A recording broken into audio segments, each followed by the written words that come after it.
Merci de regarder CRTV News. Bonjour. Ressources s'incrustent dans la vitrine du Cameroun ce mercredi. Pour votre grand format économie, nous sommes en direct du Palais polyvalent des sports de Yaoundé où se déploient 250 institutions et administrations pour la 12e édition du Salon de l'action gouvernementale.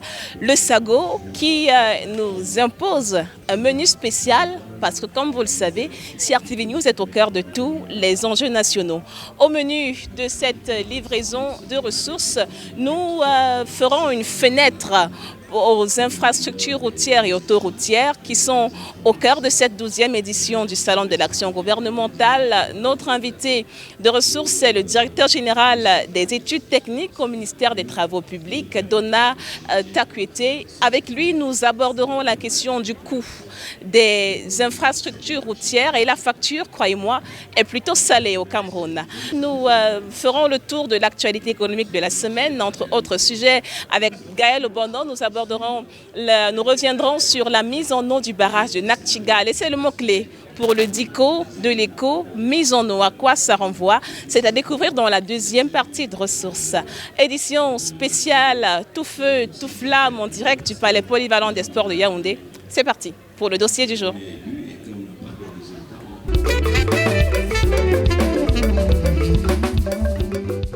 Merci de faire le plein de ressources sur CRTV News.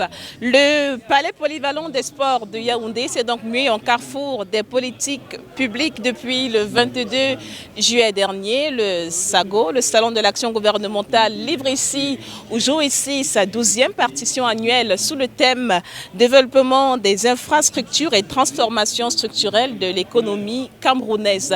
Un thème qui met en avant-plan et en vitrine le ministère des Travaux publics qui est au cœur ou le ministère de référence de cette édition 2023 du SAGO. Tout à l'heure, une conférence abordera la question du coût et du financement des infrastructures routières. Mais d'abord, campons le décor de notre dossier avec un petit tour des principales attractions de cette édition du SAGO.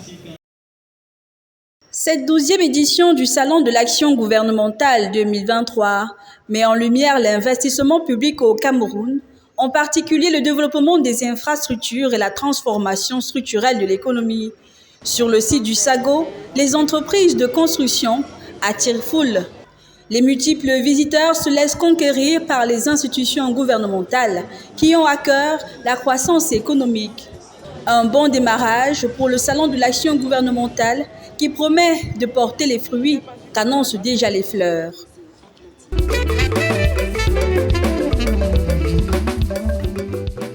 « 9 885 km, c'est la longueur totale du linéaire bitumé au Cameroun en 2023. Cela équivaut à une moyenne de 0,32 km pour 1000 habitants.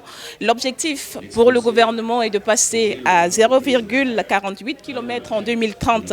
Mais pour cela, il faut de l'argent. Il faut beaucoup d'argent.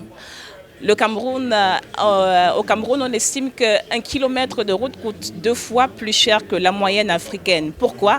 Notre invité de ressources ce matin, ici au Salon de l'action gouvernementale, est le directeur général des études techniques au ministère des Travaux publics, Dona Takuete. Bonjour madame. Bienvenue sur CRTV News. Merci madame. Alors aujourd'hui, sur le SAGO, le ministère des Travaux publics a choisi d'expliquer aux tout venants pourquoi est-ce que les routes coûtent aussi cher au Cameroun. Quelques chiffres, on estime qu'au Cameroun, 375 millions de francs CFA sont nécessaires pour un seul kilomètre de route, alors que la moyenne sur le continent, c'est 100 millions de francs CFA seulement. C'est quasiment le triple. Déjà, est-ce que ces chiffres sont vrais et qu'est-ce qui explique ce gap? Merci madame pour l'opportunité que vous me donnez de parler avec les visiteurs du site du ministère des Travaux publics de la composition du coût, de ce qui constitue le coût de la construction routière au Cameroun. Je vais dire qu'au Cameroun, effectivement, on a le coût de construction de routes qui varie de 300 millions au kilomètre, même à plus de 600 millions le kilomètre. Et le coût de la construction d'une route ne doit pas être vu tout simplement en tant que route. Une route, c'est un projet au Cameroun. La route n'est pas seulement l'itinéraire. Donc il ne suffit pas de comparer un itinéraire de 10 km à un autre itinéraire de 10 km pour dire que la route a coûté trop cher. La route au Cameroun, c'est un projet qui comprend quoi? Au Cameroun, la route comprend l'itinéraire routier à construire, mais également des projets qui sont dits connexes. Parce que le ministère des Travaux publics, pour optimiser la rentabilité économique des projets routiers, adosse toujours à la construction de chaque route des projets connexes qui visent à permettre aux populations qui sont desservies par cette route de profiter économiquement de l'arrivée de la route. Okay. C'est par exemple des marchés? Les hangars de marché, les zones de séchage, les salles de classe, les centres de santé, les tables-bancs, les forages d'eau, les maisons de la femme, les centres de jeunesse qui sont construits pour permettre d'augmenter la rentabilité économique du projet routier. Donc, si nous mettons ces éléments de côté, vous verrez que le coût réel de construction de la route va baisser aussi en conséquence. Donc, le coût de la route, ça comprend quoi? Ça comprend les installations de chantier, ça comprend les terrassements, ça comprend la chaussée, ça comprend les ouvrages d'eau et d'assainissement, ça comprend la signalisation des équipements de sécurité, pour ne citer que ceux-là. Pour la construction de la route, la conception prend en compte un certain nombre d'hypothèses. Ces hypothèses conduisent à des quantités auxquelles on applique des coûts unitaires pour obtenir le coût de construction de la route. Une route construite, c'est quoi? C'est des terrassements. Les terrassements dépendent de quoi? Ça dépend de la vitesse de référence que vous avez adoptée pour la construction de la route. Donc, si vous voulez construire une route en montagne à 80 km/h de vitesse de référence, vous pouvez avoir un coût qui est le double de la même route si vous la concevez à 40 km/h de vitesse de référence. Parce que les terrassements représentent parfois jusqu'à 40% du coût de construction de certaines routes. Donc, rien que par le paramètre de vitesse de référence choisi, nous pouvons avoir pour la même route des coûts qui diffèrent. Le ministère des Travaux publics, pour atteindre l'objectif qui est fixé, celui que vous avez si bien évoqué au début, avoir 0,48 km pour 1000 habitants d'ici 2030, a pris une autre technique et méthodologique pour la conception routière au Cameroun qui voudrait que les hypothèses de conception de la route dépendent de la catégorie administrative de la route et également de son importance économique.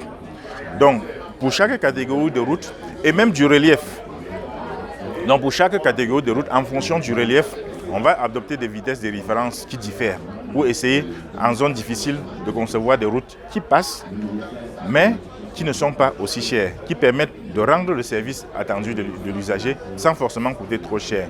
Le projet qui illustre, on va dire quoi, peut-être le mieux, ce coût élevé de la route au kilomètre carré au Cameroun, c'est certainement l'autoroute Douala-Yaoundé. En faisant quelques recherches, on se rend compte que le projet à terme pourrait équivaloir à près de 6 milliards de francs CFA au kilomètre. Est-ce que ça également c'est dû à la stature de la route, à son importance pour notre infrastructure, notre linéaire national? Quand vous prenez l'autoroute Yaoundé-Douala et vous reprenez la route Yaoundé-Douala, parallèlement vous allez voir la différence. Quand vous roulez sur l'autoroute du PK0 jusqu'à Bibodi, vous avez l'impression que vous ne montez nulle part. Vous êtes presque sur terrain plat de bout en bout. Mais c'est un sacrifice pour obtenir ce profil en long qui est presque plat. C'est un sacrifice en termes de terrassement. Vous avez des terrassements de 32 mètres de hauteur de remblai là-bas. 32 mètres de hauteur de remblai. Vous savez ce que c'est? Vous avez des déblais rocheux qu'on a fait là-bas sur de fortes hauteurs pour obtenir le profil qu'on voulait. Donc l'hypothèse qu'on s'est donnée au départ nous oblige à être sur ce coup. Et je vais aussi vous donner un autre élément. Nous sommes sur une plateforme de 33,50 mètres, c'est-à-dire 2 fois 3 voies, même si c'est 2 fois 2 voies qui sont mises en service au départ, plus 2 bandes d'arrêt d'urgence de 3 mètres chacune, plus les arrondis de talus qui donnent 33,50 mètres. Les autres autoroutes auxquelles on fait la comparaison n'ont pas la même plateforme. Sur la route qui ira vers Douala désormais, dès septembre 2023, on va croiser ces péages automatiques. C'est un projet inédit. Ce seront les tout premiers péages automatiques au Cameroun, si je ne me trompe pas. L'État du Cameroun a passé un contrat de partenariat public-privé avec la société Tolcom qui va construire 14 postes de péage automatiques sur l'étendue du territoire camerounais. Le contrat est entré en vigueur le 8 juillet 2022 pour une durée de 2 ans. Il y avait 4 mois d'études au début, après lesquels la construction de 7 premiers postes a démarré. Les 7 premiers postes vont être construits à l'issue de la première année et la deuxième année va connaître la construction de 7 autres postes. Et d'ailleurs, on annonce 7 premiers postes pour septembre 2023. Oui, les 7 premiers postes qui vont être livrés en septembre et vont entrer immédiatement en service sont les postes de Mbankomo, de Boumnier-Bel, de Déa, de Tiko, de Mbanga, de Kometou et de Simalen. Ce sont les postes qui sont dans la première phase. Alors, ils seront sur le même modèle que ce qu'on voit? Ils sont sur le même modèle. Déjà, chaque poste de péage automatique, tel que vous le voyez, est constitué de 3 grandes parties. Vous avez en amont, de chaque côté, des espaces marchands. Parce que l'État ne voudrait plus qu'aujourd'hui, ceux qui font des activités marchandes autour des postes de péage le fassent encore dans des conditions d'insécurité. Donc, il y a des parkings qui sont prévus en amont. Voilà, oui, il y a des parkings en amont avec des espaces marchands qui seront aménagés par les mairies pour installer ceux qui font des activités autour des postes de péage. Donc, autour du péage lui-même, il n'y aura plus personne en dehors des gens qui font des opérations de péage. Quand vous approchez du poste, vous avez une zone d'entonnement qui permet de passer de la route qui a 2 voies à la zone de péage elle-même qui a 6 voies pour certaines et 4 voies pour d'autres. On aura 6 voies à Edea et à Kometou parce que le trafic est plus important sur ces sections. Les autres, c'est plus fréquenté, alors les autres auront 4 voies. Et sur chaque voie, vous avez des boxes dans lesquelles seront confortablement assis les gens qui perçoivent le péage. Donc sur chaque voie, il y a un péager qui est assis dans un box avec tout le matériel qu'il lui faut, le matériel électronique, ainsi de suite, les caméras de surveillance, ainsi de suite, qui sont reliés à ce bâtiment. Donc toutes les opérations qui sont faites sur la voie partent directement de manière instantanée dans le bâtiment d'exploitation qui est installé ici et qui accueille à la fois la gendarmerie qui va assurer la sécurité du poste et tout le personnel de l'exploitant qui sont là pour gérer le poste de péage. J'aurais juré qu'il n'y aurait plus personne une fois que c'est automatisé et qu'on n'aurait plus besoin de personne. Non, l'automatisation offre la possibilité de nouveaux modes de paiement. Oui. Par exemple, à côté, puisque pour automatiser entièrement un péage, il faudrait que l'usager aussi lui-même soit en mesure de s'adapter à ce paiement automatique intégral. Or, nous devons nous adapter, amener les usagers vers le paiement automatique, mais dès le premier jour, on ne peut pas faire 100% automatique. Voilà. Donc, progressivement, le péage manuel, la phase manuelle va disparaître au fur et à mesure que les usagers vont également s'habituer au paiement automatique. Mais au paiement automatique, il y a deux possibilités. Donc, vous pouvez payer une carte, vous vous abonnez. Vous chargez votre carte comme les cartes bancaires chargées et vous arrivez au poste, vous tendez seulement votre carte, une borne automatique soustrait l'argent correspondant à votre passage sur votre compte et puis la barrière s'ouvre, vous continuez. Ça, c'est un mode de paiement automatique qui est utilisé. Donc, vous n'avez même pas à échanger avec le péager, même s'il est assis dans son bourse. Le deuxième mode de paiement automatique, c'est le télépéage. Le télépéage, c'est quoi? C'est que vous vous abonnez au télépéage, on vous donne une vignette. Laquelle vignette est collée au pare-brise de votre véhicule. Donc lorsque vous approchez le péage à une vitesse lente de moins de 20 km/h, la caméra qui est fixée à l'avant lit. Il y a des caméras ici à l'avant et vont lire directement la vignette qui est sur le badge qui est sur votre pare-brise. Et si votre badge a du crédit, alors il défalque le montant correspondant à votre passage et ouvre automatiquement la barrière, vous continuez. Donc vous passez même sans arrêt. Donc ceux qui ont le télépéage passent véritablement sans arrêt. Et les voies équipées de télépéage seront bien signalées. Il y aura des signalements ici qui permettent de vous dire cette voie-ci c'est pour le télépéage, cette voie-ci c'est pour le péage manuel. Mais les voies à télépéage ont aussi un péager manuel pour permettre à ce que ceux qui n'ont pas le télépéage puissent aussi circuler. On est sur un projet qui est estimé à 42 milliards de francs CFA. Oui. Jusqu'ici, où en sommes-nous avec les délais d'exécution? Les délais d'exécution sont bien respectés. Parce que quand je vous dis les 7 premiers postes seront mis en service en septembre prochain, ça correspond au délai de livraison de 7 premiers postes, comme je l'ai dit tantôt. Et les 7 autres postes seront mis en service en juillet de l'année prochaine, qui correspond au délai. Donc jusqu'à maintenant, tous les indicateurs montrent que les délais seront respectés à la fois pour la construction et pour la mise en service. Dans la composition du poste, ici, vous avez un bâtiment supplémentaire à Mbankomo, mais ce bâtiment servira comme siège de la société d'exploitation. Donc on n'aura pas forcément ce bâtiment sur tous les postes. Donc il y a ça seulement en Bankomo, mais sur les autres postes, vous avez ces bâtiments-ci. Et certains s'interrogeaient également sur le coût. Il faut comprendre qu'ici, la structure qu'on a ici, par exemple pour la chaussée, c'est une structure rigide. C'est 50 cm de béton comparti. Ici, là, c'est 50 cm de béton. Sur la zone de péage. Sur la zone de péage, c'est 50 cm de béton comparti. C'est différent du reste de... Oui, c'est différent. Et ici, c'est 28 cm de grave bitume en 2 couches. Ici, dans la zone d'approche. Donc, ce n'est pas la même structure qu'on a sur le reste de la route. Parce que ça correspond aux zones où la chaussée est beaucoup plus sollicitée, avec les freinages, les arrêts, ainsi de suite. C'est des zones qui, si elles ne sont pas solidement construites, vont se dégrader très vite. Merci beaucoup, Donata Akwete, pour ces explications. Des explications que vous, en tant que visiteur du SAGO, pourrez recevoir ici même au village du Salon de l'Action gouvernementale, qui cette année a le ministère des Travaux publics comme ministère de référence. Nous vous souhaitons une bonne suite pour cette... Merci madame. Nous restons à votre disposition pour tout besoin d'informations concernant aussi bien les postes de péage que les autres activités du ministère des Travaux publics. Ressources spéciales SAGO se poursuit.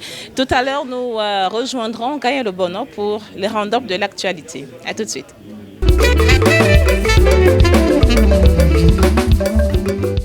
C'est l'heure de prendre notre round-up de l'actualité, rubrique rituel de ressources. Et j'ai le plaisir d'accueillir ici au village du Salon de l'Action gouvernementale, Gaël Obono. Bonjour Gaël. Bonjour Gladys, bonjour chers téléspectateurs. Alors l'actualité, ce n'est pas que le Salon de l'Action gouvernementale, c'est aussi plusieurs autres thématiques. On va débuter sur les chapeaux de roue, Gaël Obono, en parlant promotion de l'entrepreneuriat jeune. Et oui, la deuxième édition du National Celebrity Endorsement Day vient d'entrer dans l'histoire, tenue au centre du business africain à Yaoundé. La rencontre avait donc pour fil conducteur les réseaux sociaux au cœur de l'intelligence économique et comment intégrer l'intelligence économique dans la société camerounaise. Morane Golo nous en dit plus. La parfaite maîtrise des outils numériques est un catalyseur au succès des jeunes entreprises au Cameroun. C'est l'initiative que la deuxième édition du National Celebrity Endorsement Day tend à mettre en exergue. L'intelligence économique, c'est la capacité à saisir des opportunités nouvelles pour adresser des questions économiques et avoir un avantage concurrentiel sur ses concurrents. Et la digitalisation aujourd'hui vous permet de connaître le marché, mais surtout d'avoir avec vos différents clients des relations particulières et de provoquer, n'est-ce pas, un engagement plus fort.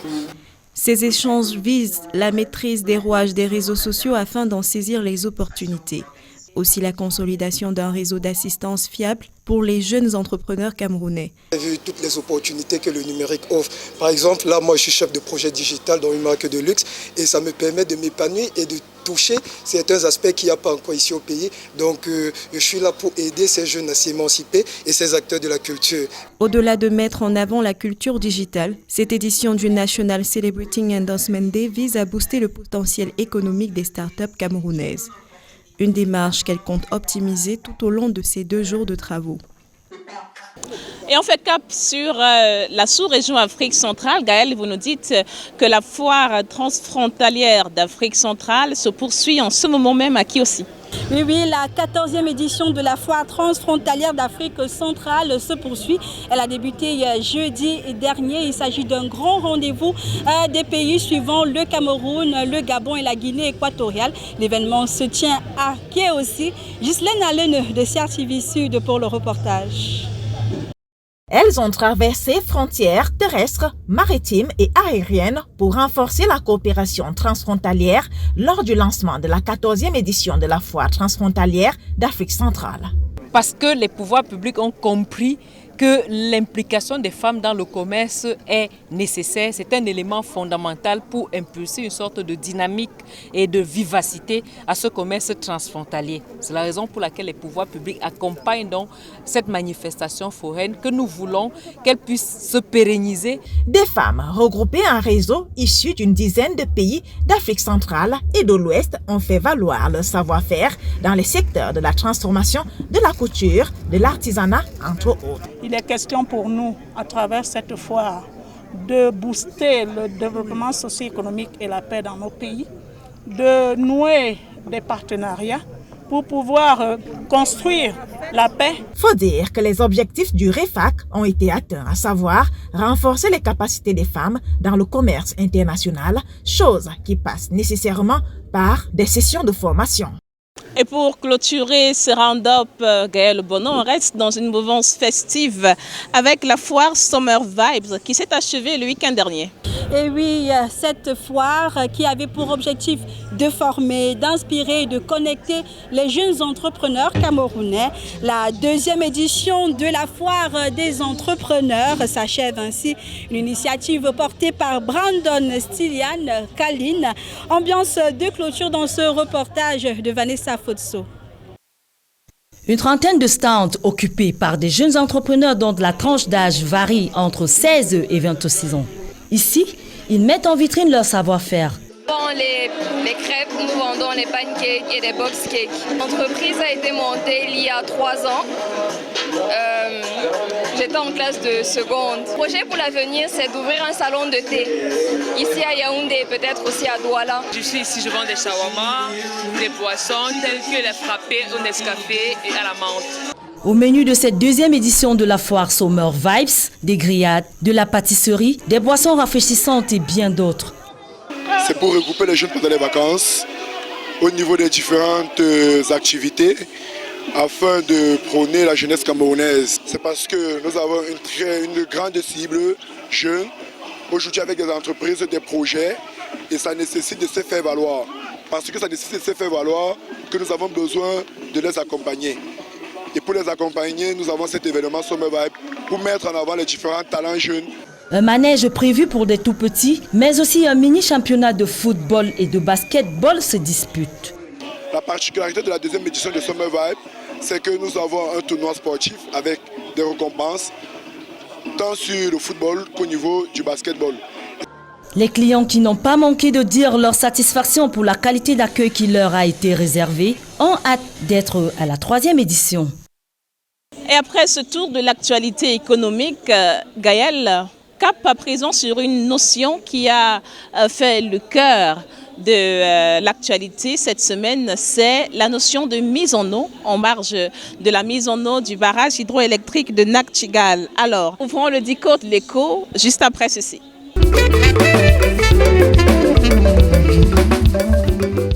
Le Dico de l'écho ce matin nous explique donc la notion de mise en eau. Gaël Bono, à quoi renvoie la mise en eau?